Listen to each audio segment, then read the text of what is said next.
आप ये कब सीखेंगे कि मैं अपने विचारों को कैसे संभालूं, मैं अपनी भावनाओं को कैसे संभालूं?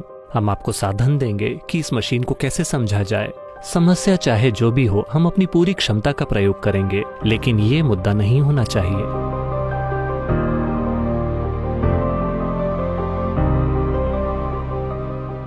जीवन में ऐसे कई मौके आते हैं जहां हमें लगता है कि हम उदास हैं, हम अकेले हैं और हर कोई हमारे खिलाफ है। कोई भी नहीं जो हमारा मार्गदर्शन करे या हमसे बात करे। तो उस समय हमें इसे कैसे संभालना चाहिए या इससे कैसे निपटना चाहिए?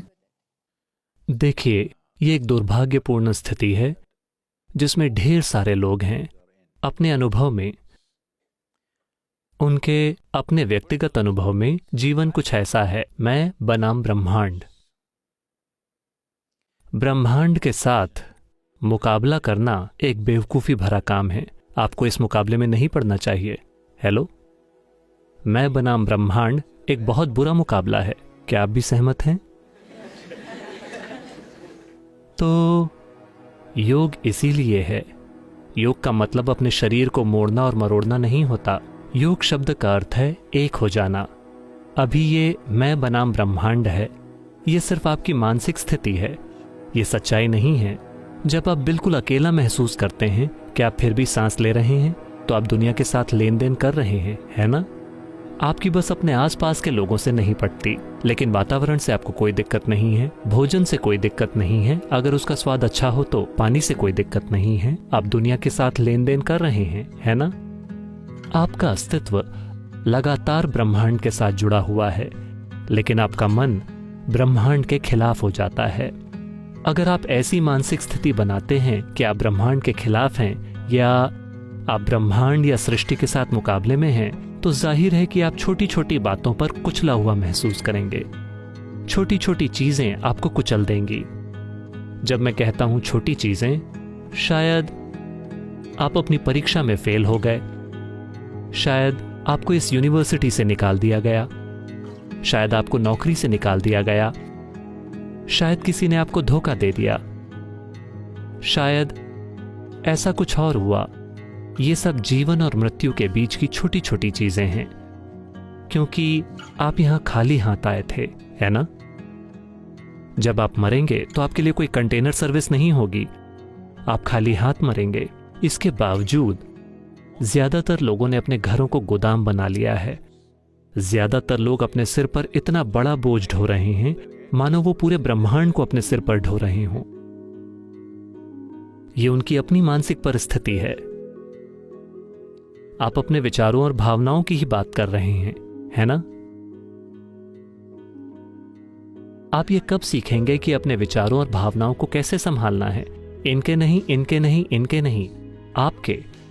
आप ये कब सीखेंगे कि मैं अपने विचारों और भावनाओं को कैसे संभालूं अपने जीवन के अंत में? जीवन के साथ असल में बस यही एक समस्या है।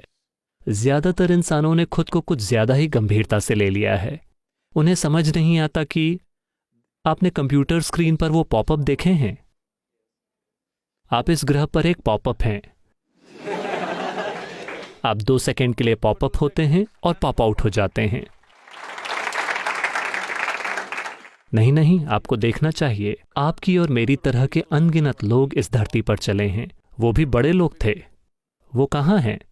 सब सतह की मिट्टी बन गए। बन गए कि नहीं? जब तक कि आपके दोस्तों ने आपको बहुत गहरा न दफनाया हो, इस डर से कि शायद आप फिर से उठ खड़े हों। कुछ ऐसी घटनाएं हुई हैं, है ना?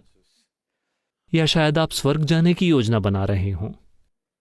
हेलो, जो भी इंसान जो किसी ऐसी जगह की बात करता है, इस जगह के अलावा कोई और जगह जो इससे बेहतर है, यह मानवता के खिलाफ एक अपराध है। मेरा मूलभूत काम है सभी स्वर्गों को नष्ट करना, ताकि लोग यहां अच्छे से रहना सीखें। वे सभी बेवकूफ जिन्होंने खुद को नरक बना रखा है, वो स्वर्ग जाना चाहते हैं। उन्होंने इस जगह को खराब कर दिया और अब वो स्वर्ग जाना चाहते हैं। मैं आपसे पूछ रहा हूं, क्या आपके पास कोई सबूत है? क्या आपके पास कोई सबूत है कि आप पहले से ही स्वर्ग में नहीं हैं और इसे खराब कर रहे हैं? क्या आपके पास कोई सबूत है? आप पहले से ही स्वर्ग में हैं और इसे खराब कर रहे हैं। हाँ, सिर्फ इसलिए क्योंकि आप ये भी नहीं सीख रहे कि अपने विचार और भावना की बुनियादी क्षमताओं को कैसे संभालें, है ना? Your only justification is, everybody is like this only. That's how it is in a madhouse. आपका एकमात्र तर्क ये है कि हर कोई ऐसा ही है, पागल खाने में ऐसा ही होता है, सिर्फ डॉक्टर पागल नजर आता है। तो आप इसे कब संभालेंगे? आराम से 60 की उम्र में? बताइए, आप कब सीखेंगे कि मैं अपने विचारों को कैसे संभालूं, अपनी भावनाओं को कैसे संभालूं, अपने शरीर को कैसे संभालूं, अपनी केमिस्ट्री को कैसे संभालूं? आप इसे कब सीखेंगे? अपने जीवन के अंत में? क्योंकि इस बात का बहुत चलन हो गया है। आध्यात्मिकता कब करें? यानी जब आप 70 साल के हो जाएं, जब आप और कुछ भी करने के लायक ना रहें। नहीं, जितनी जल्दी से जल्दी हो सके। आपके बारे में जो सबसे गहरी चीज है, स्वर्ग के बारे में नहीं, इस जीवन के बारे में आपको जो कुछ पता होना चाहिए, आपको जल्द से जल्द जान लेना चाहिए, है ना? तभी आप एक समझदारी भरा जीवन जी पाएंगे। अगर हम एक चुटकुला सुनाए तो चलेगा? आप बुरा तो नहीं मानेंगे? क्योंकि पिछले कुछ सालों में मैंने इससे ज्यादा गंभीर समूह नहीं देखा है। इसमें से कितने लोग जर्नलिस्ट हैं? ज्यादातर लोग। अच्छा,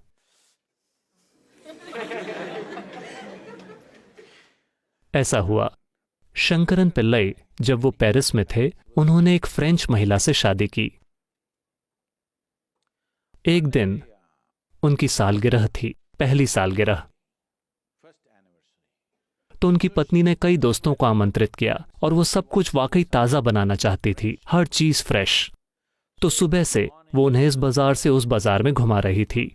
वो ताजा सब्जियां, ताजा मांस, ताजा चिकन, ये वो सब कुछ लेकर आए। फिर शाम को पत्नी ने कहा, क्योंकि फ्रेंच लोग घोंघों का एक एपेटाइजर खाते हैं, पत्नी ने कहा समुद्र पर जाओ और कुछ ताजा घोंघे लेकर आओ और मैं सभी दोस्तों के लिए एक एपेटाइजर बनाऊंगी। तो शंकरन पिल्लई समुद्र तट पर गए और वो सभी घोंघों को उठाकर उन्हें बाल्टी में डाल रहे थे। फिर उन्हें एक पुराना दोस्त मिला, एक भारतीय दोस्त। वो बहुत खुश हो गए और वो अपने पुराने समय के बारे में बातें कर रहे थे। शंकरन पिल्लई भूल गए कि वो शादीशुदा हैं। जब आप पुराने दोस्तों से मिलते हैं तो ऐसा होता है। और दोनों एक बार में गए और उन्होंने कुछ पैक पिए और वो भूल ही गए। फिर उन्हें याद आया, घोंघे बाल्टी से बाहर निकल रहे थे और टक, एक घोंघा बाल्टी से बाहर गिर गया। फिर उन्हें याद आया, हे भगवान, मुझे घोंघे ले जाने थे, मेरी पत्नी, फ्रेंच पत्नी इंतजार कर रही है। तो उन्होंने कहा मुझे जाना होगा, तब तक पहले ही बहुत देर हो चुकी थी। वो गए। वो जानते थे कि ये खुशनुमा नहीं होगा। तो वो घर पर गए और जमीन पर सारे घोंघे बिखेर दिए, बाल्टी फेंक दी और उन्होंने जाकर दरवाजा खटखटाया। फ्रेंच पत्नी गुस्से में बाहर आई। शंकरन पिल्लई ने पीछे मुड़कर कहा, आगे बढ़ो घोंघो, हम बस पहुंच ही गए, चलो आगे बढ़ो।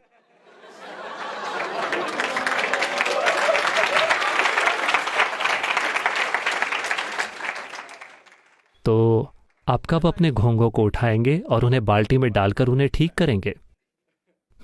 आपकी समस्याएं, आपको उन्हें ठीक करना चाहिए, है ना? ये समस्याएं नहीं हैं। मैं चाहता हूं आप ये समझें कि आप अपने जीवन से दुखी नहीं हैं। आप बस दो शानदार क्षमताओं से दुखी हैं, जो सिर्फ ये मानव होने का सौभाग्य है कि हमारे पास ये दो शानदार क्षमताएं हैं। पहली ये कि हमारे पास एक स्पष्ट याददाश्त है। इस याददाश्त के कारण ही हमारा जीवन काफी अधिक समृद्ध है किसी भी दूसरे प्राणी की तुलना में, और हमारे पास एक शानदार कल्पना शक्ति है। अभी आप इसी से दुखी हैं। 10 साल पहले जो हुआ था, आप अभी भी उससे दुखी हो सकते हैं। क्यों? आप जीवन से दुखी हैं या याददाश्त से? हेलो? याददाश्त से। परसों शायद जो हो, आप पहले ही उससे दुखी हैं। आप जीवन से दुखी हैं या कल्पना से? आपके पास जो दो सबसे शानदार क्षमताएं हैं, आप उनसे दुखी हैं। तो आप क्या मांग रहे हैं? आप एक बार फिर से एक केंचुआ बनना चाहते हैं। केंचुआ एक बहुत ही इको फ्रेंडली प्राणी है, मुझे उससे कोई शिकायत नहीं है। लेकिन लाखों सालों के विकास के बाद आपको इतना बड़ा दिमाग मिला है और अब आप इससे दुखी हैं। अगर हम आपका आधा दिमाग निकाल दें तो निश्चित रूप से आप यहां बिना किसी बेचैनी के, बिना किसी दुख के बैठेंगे, बिल्कुल शांत। हमें करना यह है कि हमें आपका दिमाग निकाल देना है, क्योंकि आप अपनी ही बुद्धि से दुखी हैं, हाँ या ना? क्योंकि हमने आपको एक बहुत ही जटिल मशीन दी है। आपने यूजर्स मैनुअल को पढ़ने की तकलीफ भी नहीं उठाई है, आप बस इसे जैसे तैसे चलाना चाहते हैं। नहीं नौजवानों, समय आ गया है कि आप अपने बारे में कुछ बातें जान लें। अगर आप नहीं जानते कि कैसे, तो हम आपको साधन देंगे कि इस मशीन को कैसे समझा जाए, क्योंकि आपके जीवन में कई मुद्दे आएंगे। आपके जीवन में ज्यादा मुद्दे आते हैं, यानी आप एक ज्यादा सक्रिय जीवन जी रहे हैं। कुछ नहीं आया मतलब आप जी ही नहीं रहे हैं। हाँ, हर दिन कई मुद्दे होंगे। मेरे पास सबसे ज्यादा दिक्कतें रहती हैं मेरे जीवन में हर दिन, क्योंकि दुनिया भर में इतनी सारी गतिविधि, विश्व स्तर की गतिविधि सिर्फ वॉलंटियर्स के साथ। ठीक है, वॉलंटियर यानी कोई भी उस काम के लिए क्वालिफाइड नहीं है और आप उन्हें इनएफिशिएंसी की वजह से निकाल नहीं सकते, और वे आपसे प्यार करते हैं। क्या करें?